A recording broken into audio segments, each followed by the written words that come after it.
इस पर आपका बहुत बहुत स्वागत है। आपके साथ मैं हूं राकेश पांडे। सुबह के 6 बजने वाले हैं। वक्त हो गया सुपरफास्ट 100 का। अगले 22 मिनट में नजर डालेंगे 100 बड़ी खबरों पर। और मैं हूं मैत्री त्रिपाठी। सबसे पहले बात करते हैं कैबिनेट की बैठक की। प्रधानमंत्री नरेंद्र मोदी आज कैबिनेट की बैठक करेंगे। इस बैठक में संसद के सत्र को लेकर चर्चा हो सकती है, जहां 16वीं लोकसभा के पहले सत्र की तारीख के बारे में बातचीत हो सकती है। नरेंद्र मोदी कैबिनेट की पहली बैठक में काले धन पर पहला बड़ा फैसला हुआ है। मोदी सरकार ने काले धन पर एसआईटी गठित करने का फैसला किया। सुप्रीम कोर्ट के retired justice M B Shah इस टीम के अध्यक्ष होंगे। जस्टिस संजीव प्रसाद एसआईटी उपाध्यक्ष होंगे।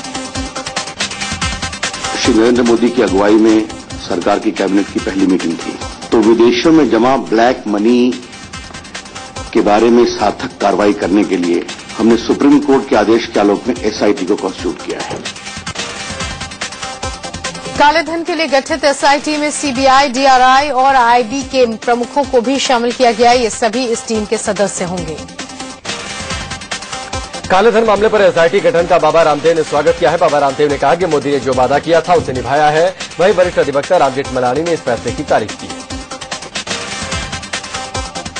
आज पीएमओ के सभी विभागों के सचिवों को प्रेजेंटेशन के लिए बुलाया गया है। बाबा रामदेव ने कहा कि मोदी ने जो वादा किया था उसे निभाया है। वहीं वरिष्ठ अधिवक्ता राम जेठमलानी ने इस फैसले की तारीफ की।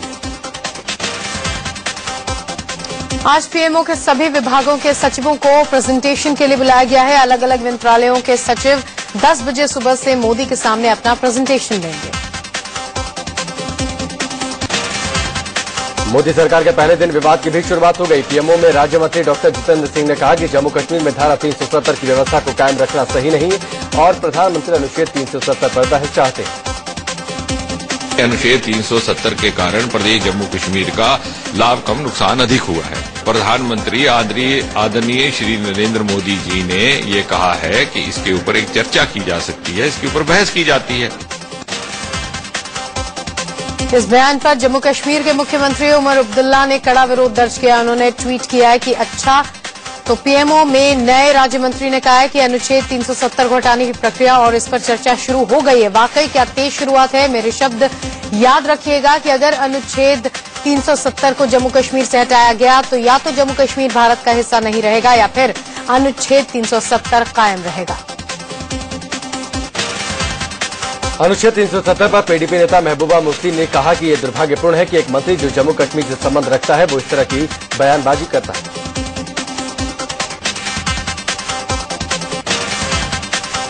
पाकिस्तान के प्रधानमंत्री नवाज शरीफ ने कहा है कि हम भारत से सभी मुद्दों पर बातचीत करने को तैयार हैं। उन्होंने कहा कि मोदी से मुलाकात ऐतिहासिक मौका रहा। पीएम मोदी से मुलाकात के बाद पाकिस्तान के प्रधानमंत्री नवाज शरीफ ने कहा कि यहां से रिश्ते की नई शुरुआत की उम्मीद है। हम लाहौर में वाजपेयी के दौर में छुटी बात को आगे बढ़ाएंगे। शरीफ ने कहा कि दोनों देशों के विदेश सचिवों की जल्द मीटिंग होगी। नवाज शरीफ ने कहा है कि शांति के लिए मिलकर काम करेंगे। शांति के बिना विकास संभव नहीं है। शरीफ ने कहा कि मोदी से उनकी मुलाकात बेहद अच्छी रही। उनसे अच्छे माहौल में बातचीत हुई। पाकिस्तान के प्रधानमंत्री नवाज शरीफ से मुलाकात में पीएम नरेंद्र मोदी ने आतंकवाद का मुद्दा जोर शोर से उठाया। नरेंद्र मोदी ने 26/11 मुंबई हमले का मुद्दा उठाते हुए नवाज शरीफ से कहा कि हमले के दोषियों को कड़ी सजा मिलनी चाहिए। आतंकवाद पर सख्त रुख अख्तियार करते हुए मोदी ने कहा कि पाकिस्तान को अपनी जमीन से आतंकवाद को बंद करना चाहिए। मोदी ने सीमा पार के आतंकवाद के मुद्दे पर बात करते हुए सरहद पर आतंकी घटनाओं पर रोक लगाने को कहा। पीएम मोदी ने बातचीत के दौरान नवाज शरीफ से कहा कि पाकिस्तान आतंकवाद के खिलाफ लड़ने के अपने वादे को पूरा करे। जवाब में नवाज शरीफ ने नरेंद्र मोदी को कार्रवाई का भरोसा दिया। पीएम मोदी और नवाज शरीफ के बीच हुई मुलाकात में दाऊद इब्राहिम का जिक्र हुआ कि नहीं, ये साफ नहीं हो पाया। विदेश सचिव सुजाता सिंह ने जब उनसे सवाल पूछा गया कि क्या मोदी ने दाऊद का मुद्दा उठाया तो वो गोलमोल जवाब देती नजर आई। पीएम नरेंद्र मोदी ने दोनों देशों के बीच कारोबार बढ़ाने पर भी जोर दिया, जिस पर पाकिस्तान के प्रधानमंत्री नवाज शरीफ ने मोदी को सकारात्मक जवाब दिया। नवाज शरीफ ने पीएम नरेंद्र मोदी को पाकिस्तान आने का न्योता दिया, जिसे नरेंद्र मोदी ने फौरन स्वीकार भी कर लिया। हालांकि अभी मोदी के पाकिस्तान जाने की तारीख तय नहीं हुई है। पीएम मोदी और नवाज शरीफ के बीच करीब 50 मिनट तक बातचीत हुई। इस दौरान दोनों देशों के अधिकारी भी मौजूद रहे। पाकिस्तान से नवाज शरीफ के साथ आए प्रतिनिधिमंडल के सदस्य भी इस वार्ता में शरीक हुए। मोदी और नवाज शरीफ के बीच दिल्ली के हैदराबाद हाउस में दोपहर करीब 12:30 बजे मुलाकात का दौर शुरू हुआ। नरेंद्र मोदी नवाज शरीफ से गर्मजोशी के साथ मिले। दोनों ने 2 बार एक दूसरे से हाथ मिलाया और मोदी ने मुस्कुराते हुए नवाज से बातचीत की। मोदी से मुलाकात के बाद पाकिस्तान के प्रधानमंत्री नवाज शरीफ पूर्व प्रधानमंत्री अटल बिहारी वाजपेयी से भी मिलने गए। वाजपेयी ने अपने कार्यकाल के दौरान जब शांति वार्ता की पहल करते हुए पब से लाहौर की यात्रा की थी, तब पाकिस्तान के पीएम नवाज शरीफ ही थे। दिल्ली में पाकिस्तान के प्रधानमंत्री नवाज शरीफ जामा मस्जिद भी गए। जामा मस्जिद में शाही इमाम अहमद बुखारी ने नवाज की यहां आगवानी की। जामा मस्जिद के अलावा नवाज शरीफ लाल किला भी देखने गए। जामा मस्जिद गए पाकिस्तानी प्रधानमंत्री नवाज शरीफ ने मशहूर करीम रेस्टोरेंट के बारे में भी पूछा। उन्होंने कहा कि इसके लजीज खाने की चर्चा पाकिस्तान में भी खूब होती है। करीम रेस्टोरेंट जामा मस्जिद के पास ही। नवाज शरीफ ने जामा मस्जिद के शाही इमाम अहमद बुखारी को पाकिस्तान आने का न्योता दिया, जिसे इमाम साहब ने कबूल कर लिया। शाही इमाम ने नवाज से वीजा प्रक्रिया को सरल बनाने की मांग की और कहा कि इससे दोनों देशों के लोग आसानी से अपने रिश्तेदारों से मिलजुल सकेंगे। फिल्म अभिनेता और पटना साहिब के बीजेपी सांसद शत्रुघ्न सिन्हा भी पाकिस्तान के प्रधानमंत्री नवाज शरीफ से मुलाकात करने पहुंचे। मुलाकात के बाद शत्रुघ्न सिन्हा ने कहा कि उनके और शरीफ के संबंध 30 साल पुराने। इससे पहले नरेंद्र मोदी ने हैदराबाद हाउस में अफगानिस्तान के राष्ट्रपति हामिद करजई से मुलाकात की। बताया जा रहा है कि दोनों के बीच अफगानिस्तान के हेरात में भारतीय दूतावास पर हुए हमले को लेकर बातचीत हुई। अफगान राष्ट्रपति के अलावा पीएम मोदी मालदीव के राष्ट्रपति अब्दुल यामीन गयून से भी मिले। हैदराबाद हाउस में मोदी और गयून के बीच अहम मुद्दों पर बातचीत हुई। पीएम मोदी ने श्रीलंका के राष्ट्रपति महिंदा राजपक्षे से श्रीलंका में रह रहे तमिलों के मुद्दे पर बातचीत की। महिंदा राजपक्षे ने मोदी को सकारात्मक जवाब दिया। पीएम नरेंद्र मोदी ने भूटान के प्रधानमंत्री शेरिंग तोब्गे से भी बातचीत की। दोनों देशों के प्रधानमंत्रियों के बीच हाइड्रो पावर प्रोजेक्ट को लेकर चर्चा हुई। पीएम मोदी ने मॉरिशस के प्रधानमंत्री नवीन रामगुलाम से भी मुलाकात की। हैदराबाद हाउस में दोनों एक दूसरे से गर्मजोशी से मिले। पीएम नरेंद्र मोदी इसी साल नेपाल का दौरा करेंगे। नेपाल के प्रधानमंत्री सुशील कोइराला ने दिल्ली में हुई मुलाकात के दौरान मोदी को नेपाल आने का न्योता दिया। मोदी ने न्योता कबूल करते हुए इसी साल नेपाल जाने की बात की। पीएम नरेंद्र मोदी और नेपाल के प्रधानमंत्री सुशील कोइराला के बीच दिल्ली के हैदराबाद हाउस में अहम द्विपक्षीय मुद्दों पर बातचीत हुई। मोदी ने नेपाल से रेल और रोड संपर्क बढ़ाने को लेकर बातचीत की। बांग्लादेश की स्पीकर शिरीन शर्मिन चौधरी भी पीएम नरेंद्र मोदी से मिली। शिरीन बांग्लादेश की पीएम शेख हसीना के बदले भारत आई है। शेख हसीना विदेश दौरे पर। राष्ट्रपति प्रणब मुखर्जी ने भी अलग अलग देशों से आए राष्ट्र प्रमुखों से बारी बारी से मुलाकात की। प्रणब मुखर्जी पाकिस्तान, श्रीलंका समेत सार्क देशों के सभी प्रमुखों से मिले। कैबिनेट की मीटिंग से पहले प्रधानमंत्री नरेंद्र मोदी ने पूर्व प्रधानमंत्री मनमोहन सिंह से मुलाकात की। नरेंद्र मोदी पूर्व पीएम के 3 मोतीलाल नेहरू मार्ग आवास पर पहुंचे। कार से उतरते ही मोदी ने मनमोहन सिंह को बुके भेंट किए। इसके बाद प्रधानमंत्री नरेंद्र मोदी ने पूर्व प्रधानमंत्री मनमोहन सिंह की पत्नी गुरशरण कौर को भी हाथ जोड़कर नमस्कार किया। नरेंद्र मोदी और मनमोहन सिंह की मुलाकात 1 घंटे तक चली। कल सुबह करीब 8:30 बजे नरेंद्र मोदी ने पीएमओ पहुंचकर देश के 15वें प्रधानमंत्री के तौर पर कामकाज संभाला। पीएमओ में नरेंद्र मोदी प्रधानमंत्री के कुर्सी पर बैठे और रजिस्टर पर साइन करके चार्ज किया। अरुण जेटली ने वित्त मंत्री के तौर पर कल अपना कामकाज संभाल लिया। वित्त मंत्रालय में अफसरों ने गुलदस्ते के साथ उनका स्वागत किया। चार्ज संभालने के बाद जेटली बोली कि महंगाई कम करना उनकी सबसे बड़ी चुनौती है। वित्त मंत्री अरुण जेटली ने रिजर्व बैंक ऑफ इंडिया के गवर्नर रघुराम राजन से मुलाकात की। बताया जा रहा है कि आर्थिक हालात पर दोनों में बातचीत हुई। हालांकि रघुराम ने मीडिया से कुछ भी बोलने से इनकार कर दिया। वित्त मंत्रालय के बाद अरुण जेटली ने रक्षा मंत्रालय का भी कार्यभार संभाल लिया। बताया जा रहा है कि अगले आर्मी चीफ के रूप में उन्होंने जनरल दलबीर सिंह सुहा की नियुक्ति को हरी झंडी दे दी है। उन्होंने श्रीनगर में हुए मिग विमान क्रैश पर दुख भी जताया। रविशंकर प्रसाद ने भी अपना कार्यभार संभाल लिया है। कार्यभार संभालने के दौरान अधिकारियों ने गुलदस्ते भेंट कर उनका स्वागत किया। रविशंकर प्रसाद कानून मंत्री के साथ साथ संचार और आईटी मंत्री भी बनाए गए। वहीं स्मृति ईरानी ने मानव संसाधन मंत्रालय में अपना कार्यभार संभाल लिया। साथ ही केंद्रीय स्वास्थ्य मंत्री डॉक्टर हर्षवर्धन ने भी काम संभाल लिया। बीजेपी नेता प्रकाश जावड़ेकर ने भी अपना कार्यभार संभाल लिया। जावड़ेकर को सूचना प्रसारण मंत्रालय का स्वतंत्र प्रभार मिला है। अधिकारियों ने उन्हें गुलदस्ते भेंट कर बधाई दी। पदभार संभालने के बाद प्रकाश जावड़ेकर ने कहा कि प्रेस की आजादी बरकरार रखना मोदी सरकार की प्राथमिकता है।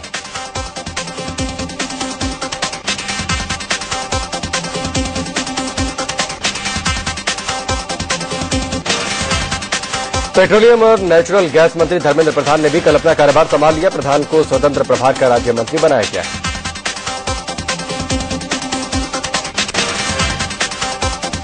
सामाजिक न्याय मंत्री बनाए गए थावरचंद गहलोत ने अपना कार्यभार संभाला और पहले दिन ही अफसरों के साथ मीटिंग भी की। चार्ज संभालने के बाद उन्होंने कहा कि गरीबों और वंचित लोगों की बेहतरी की हर मुमकिन कोशिश की जाएगी। निर्मला सीतारमण ने वाणिज्य और उद्योग मंत्रालय का प्रभार संभाला। उन्हें स्वतंत्र प्रभार के राज्य मंत्री का दर्जा मिला है। साथ ही उन्हें वित्त मंत्रालय में राज्य मंत्री भी बनाया गया है। केंद्रीय मंत्री श्रीपद नाइक ने भी अपना कार्यभार संभाल लिया। उन्हें पर्यटन और संस्कृति मंत्री बनाया गया है और स्वतंत्र प्रभार दिया गया है। पीएमओ मंत्री डॉक्टर जितेंद्र सिंह ने भी अपना चार्ज संभाल लिया। पदभार संभालने के बाद जितेंद्र सिंह ने कहा कि धारा 370 पर खुली चर्चा के लिए सरकार तैयार। शिरोमणि अकाली दल से एकमात्र मंत्री बनाई गई हरसिमरत कौर ने भी अपना मंत्रालय संभाल लिया। अफसरों ने उन्हें गुलदस्ते भेंट कर बधाई दी। हरसिमरत को खाद्य प्रसंस्करण मंत्री बनाया गया है। शिवसेना कोटे से अकेले मंत्री बनाए गए अनंत गीते ने कल चार्ज नहीं लिया। उन्हें भारी उद्योग मंत्रालय मिला है, लेकिन वो इस पोर्टफोलियो से नाराज बताए जा रहे हैं। ऐसे में खबर है कि शिवसेना प्रमुख उद्धव ठाकरे आज इस मसले पर फैसला कर सकते हैं। आज भी मोदी मंत्रिमंडल के कई मंत्री अपना कार्यभार संभालेंगे, जिसमें सुषमा स्वराज, सुदर्शन भगत, उमा भारती, राधा मोहन सिंह, मेनका गांधी का नाम शामिल है। कैबिनेट मंत्री वेंकैया नायडू भी आज ही कामकाज संभालेंगे। उन्हें संसदीय कार्य मंत्री बनाया गया है। साथ ही उन्हें शहरी विकास और गरीबी उन्मूलन मंत्रालय का जिम्मा भी सौंपा गया है।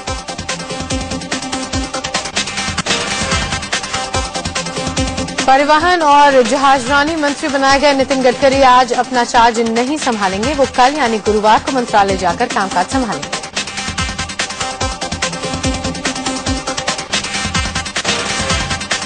नवाज शरीफ से मुलाकात के बाद मोदी ने ट्वीट किया। मोदी ने लिखा कि नवाज से कई इमोशनल बातें हुई। नवाज शरीफ और उनके बारे टीवी पर मेरी मां को मुझे मिठाई खिलाते देखा था और इसके बाद वो दोनों भावुक हो गए। नवाज ने मुझे बताया कि वो इस्लामाबाद में रहते हैं और हफ्ते में एक दिन अपनी मां से मिलने जरूर चाहते हैं।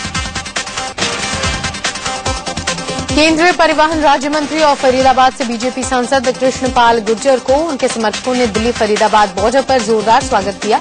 उन्होंने कहा कि वो अच्छा काम करके लोगों का कर्ज उतारने की कोशिश करेंगे। उद्योगपति और कांग्रेस नेता नवीन जिंदल ने बीजेपी अध्यक्ष और केंद्रीय गृह मंत्री राजनाथ सिंह से मुलाकात की। जिंदल इस बार कुरुक्षेत्र से लोकसभा चुनाव हार चुके। कांग्रेस नेता अजय माकन ने मोदी कैबिनेट पर सवाल उठाते हुए ट्वीट किया है कि मोदी की क्या कैबिनेट है जिसमें 10 राज्यों और 6 यूनियन टेरिटरीज के प्रतिनिधि ही शामिल नहीं हैं।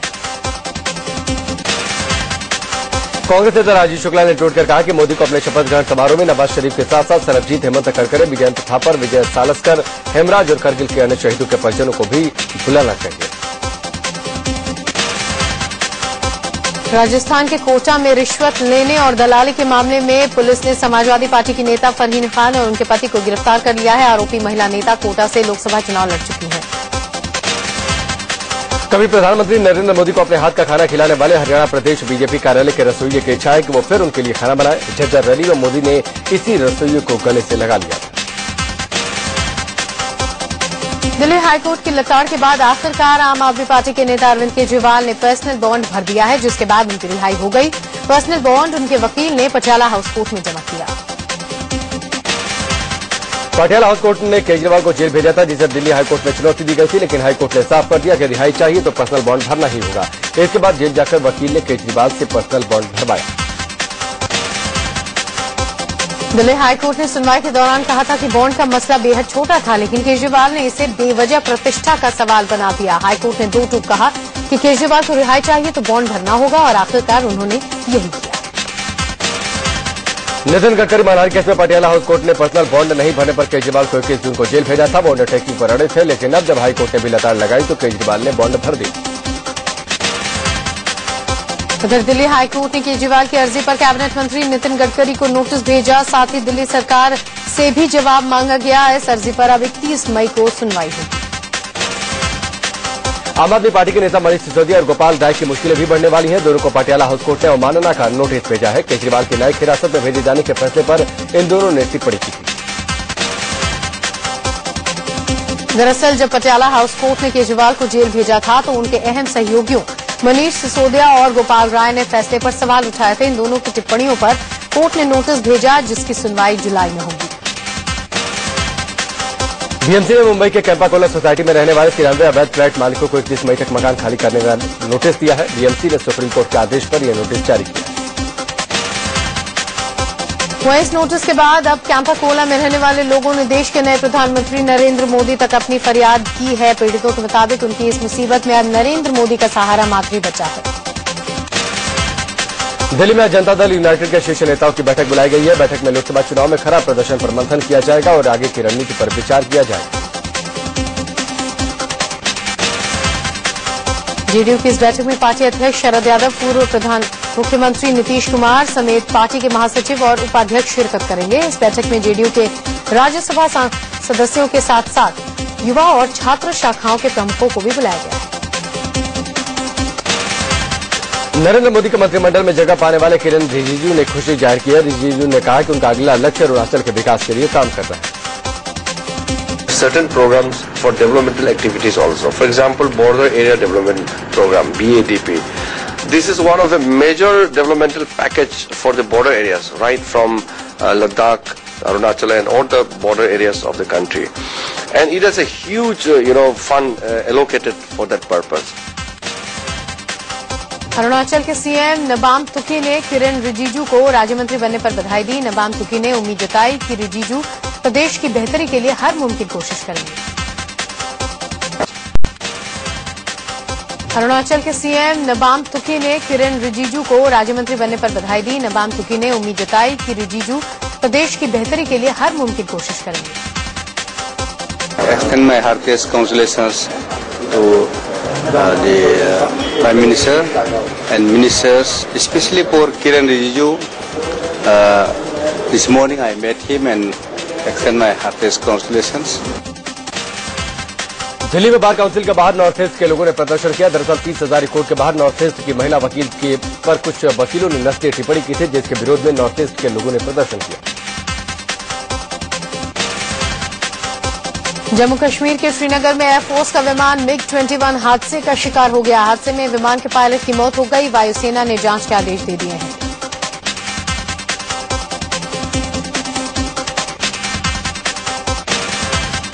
हादसा श्रीनगर से करीब 45 किलोमीटर दूर अवंतीपुर एयरफोर्स स्टेशन के पास हुआ। पायलट ने रूटीन प्रैक्टिस के लिए उड़ान भरी थी। उड़ान भरने की कुछ ही देर बाद विमान हवा में क्रैश हो गया। दिल्ली के सुभाष पैलेस में कुछ राहगीरों की बहादुरी से एक नाबालिग को उस समय बचा लिया गया जब एक युवक नाबालिग के साथ रेप की कोशिश कर रहा था। रोहित नाम का ये युवक मासूम को जबरन सुनसान इलाके में ले जाकर गलत हरकत करने की कोशिश कर रहा था। लोगों के मुस्तैदी के चलते तुरंत मौके पर पहुंची पुलिस ने रोहित नाम के शख्स को गिरफ्तार कर लिया और बच्ची को उसके परिवार वालों को सौंप दिया।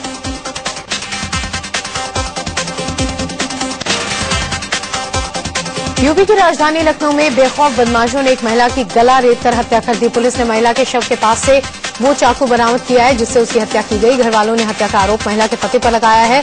पुलिस मामले की जांच कर रही है।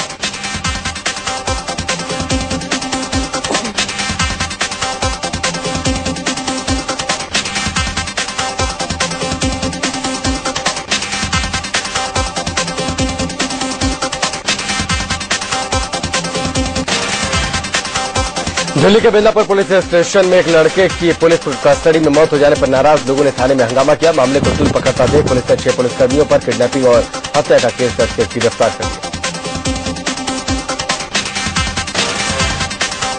पीएम नरेंद्र मोदी ने संत कबीर नगर में हुए ट्रेन हादसे को लेकर मुआवजे का ऐलान किया है। सरकार ने हादसे में मारे गए यात्रियों के परिजनों को 2-2 लाख रुपए और गंभीर रूप से घायलों के परिजनों को 1-1 लाख और मामूली घायलों को 20-20 हजार रुपए देने की घोषणा की है।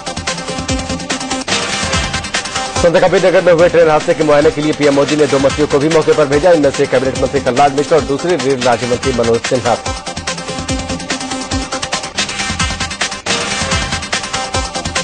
सोमवार को यूपी के संत कबीर नगर जिले में भीषण ट्रेन हादसा हुआ जिसमें अब तक 26 यात्रियों की मौत की खबर है जबकि सैकड़ों लोग जख्मी बताए गए हैं। गोरखपुर से सटे संत कबीर नगर में तेज रफ्तार गोरखधाम एक्सप्रेस ट्रैक पर खड़ी मालगाड़ी से भिड़ गई थी।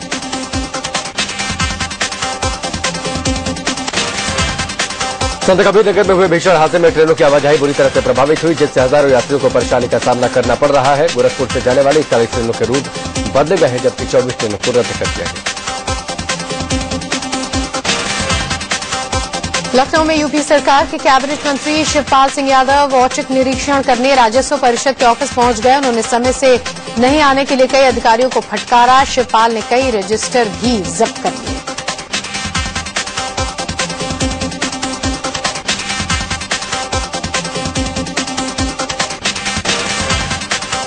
मेरठ में कांग्रेसी कार्यकर्ताओं ने बिजली कटौती से नाराजगी पर ऊर्जा भवन के बाहर प्रदर्शन किया। कार्यकर्ताओं ने प्रदेश सरकार के खिलाफ नारेबाजी करते हुए उग्र प्रदर्शन की चेतावनी। मुंबई के सांता क्रूज एयरफोर्स स्टेशन पर तैनात एक जवान ने अपने ही साथियों को गोली मार दी। आरोपी जवान ने सो रहे अपने ही 7 साथियों पर अंधाधुंध फायरिंग कर दी, जिसमें 2 जवानों की मौके पर ही मौत हो गई और 2 जवान गंभीर रूप से घायल हो गए। पुलिस ने कुछ ही घंटे बाद आरोपी जवान को मुंबई के गोरेगांव इलाके से गिरफ्तार कर लिया। पुलिस ने आरोपी का मेडिकल कराया, जिसमें ये पता लगाया जा सके कि वारदात के समय कहीं वो नशे की हालत में तो नहीं थी।